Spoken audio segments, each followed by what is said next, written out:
You know, when I mentioned giving head to an alien, I didn't actually literally mean it.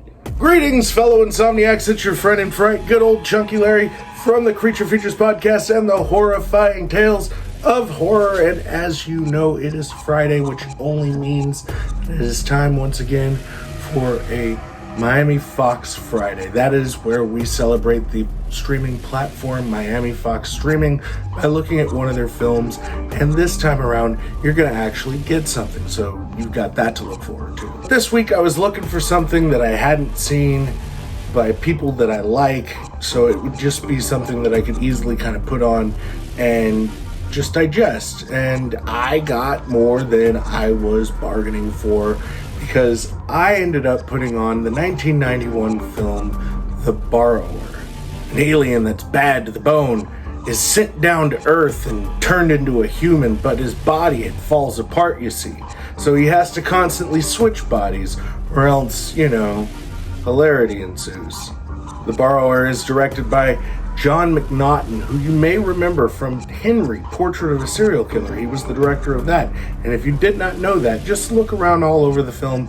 He puts references to that film. He's got Tom Towles in there, who's playing a character, and apparently another actress that was in the movie. And then a lot of the crew that were working on the movie are working on the movie. So it's basically like the weirdest sequel to Henry, Portrait of a Serial Killer that you could possibly ever come up with. So being that I am an avid history buff, and I always try to give kind of the history of these films when I go into them, I'm going to give you now some information that I got from Wikipedia. So originally this film was made in 1988 and it was supposed to get an 89 release, but the company that was producing the film, Atlantic Entertainment Group, went out of business. Atlantic Entertainment Group was founded in 1974 by Tom Coleman and Michael Roseblatt. And when they started, they were originally gearing towards art house releases, and so they had a lot of Australian productions. They also had a couple of Brazilian productions. That's where they were introducing audiences to Sonia Braga. Towards the beginning of the 80s, realized that they were going to focus their attention on lower budget schlock films, for lack of a better term. They started the 80s with a hit with Valley Girl, and then followed that up with Night of the Comet, which was a fucking huge hit. It was really fucking well received, and the doors started opening for Atlantic. In 1985, they began a relationship with Paramount Pictures, whereby the studio provided them money for larger scale theatrical releases in exchange for home video and television rights to their films. The success of Teen Wolf, which spawned a franchise that year in 1985, Atlantic Release Incorporation started Clubhouse Pictures, which was designed to release films for a family audience, which set up the Clubhouse Pictures family network of theaters.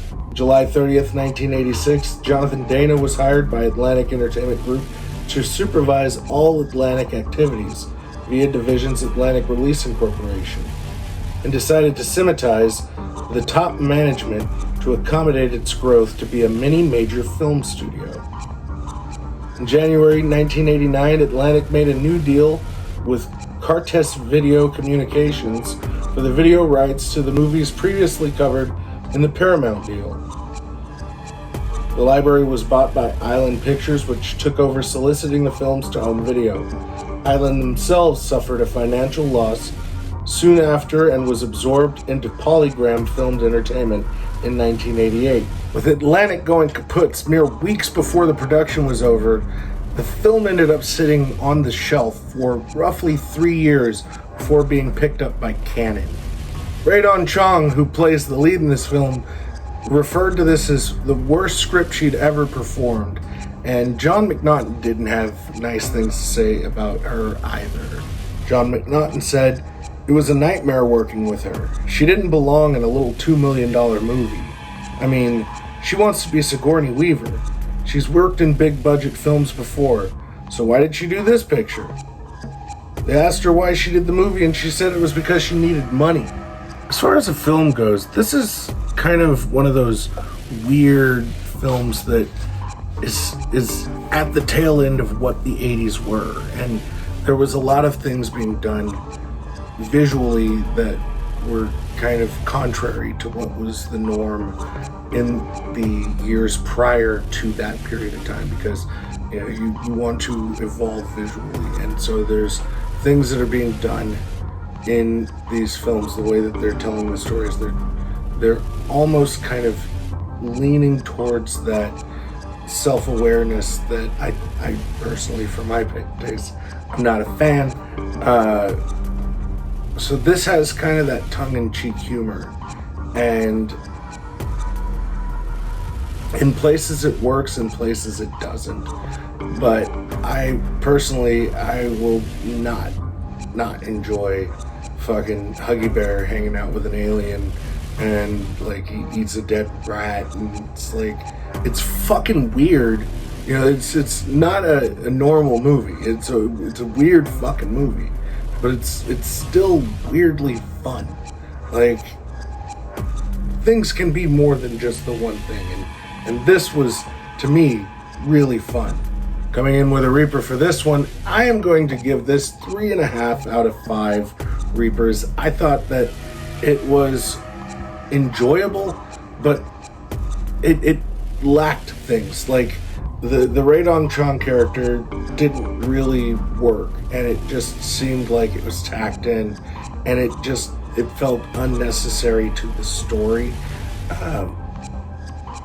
And now knowing that there was friction between her and the director, it kind of makes sense, but she just does not really bring anything to this film. And they have her as this detective who's just on edge, and it never actually works. She doesn't feel believable as a detective, and that's not in some, like, it's shot in the 80s, so it's misogynistic. Hey, she had the potential to bring something to the character, and she just doesn't. And I don't think that was a fault of the direction. I think that was the fault of the performance, and that's just my observation. She was hands down the worst part of this movie, and part of the reason it's gotten as low of a score as it did. And now it's that time that you actually came here for, where I pull out of this fucking bucket, which I already did. I'm not gonna, that just seems boring, so. But I did bring my good buddy Fred back, and he's ready to tell you who won. The first winner is Scott. Well, right on, fucking Scott. He won. Way to go, Scott. I'm really happy for you, dude. Scott is a hell of a guy. You were taking away the complete history of The Howling. Sorry, Freddie, you're getting covered by The Howling. But you were taking that home. That is coming to your address. So congratulations, and thank you for commenting on the video. I hope that you enjoy that. All right, now for the 12 months free Miami Fox streaming. Who is going to get this?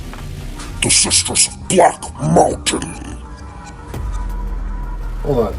Let me see if I hear that. You heard me, dumbass. Wow. All right, so I guess Sisters of Black Mountain, you guys get 12 months free streaming for Miami Fox streaming. So you get to watch horror movies when you in between like riffs and shit. For those of you that don't know, Sisters of Black Mountain is a fucking dope band. I call them the Spooky Bengals, and I'm sure that they probably will hate that I said that. But yeah, they fucking kick ass. And I personally, I love their music. So that out of the way, want to thank everybody for commenting, liking the previous video. All of that shit is, like, yeah, you get entered for free shit, but it means a lot as well to me. So thank you. Thank you from the bottom of my heart.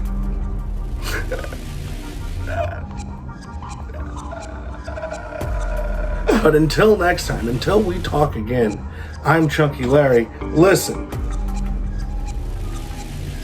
someone you trust.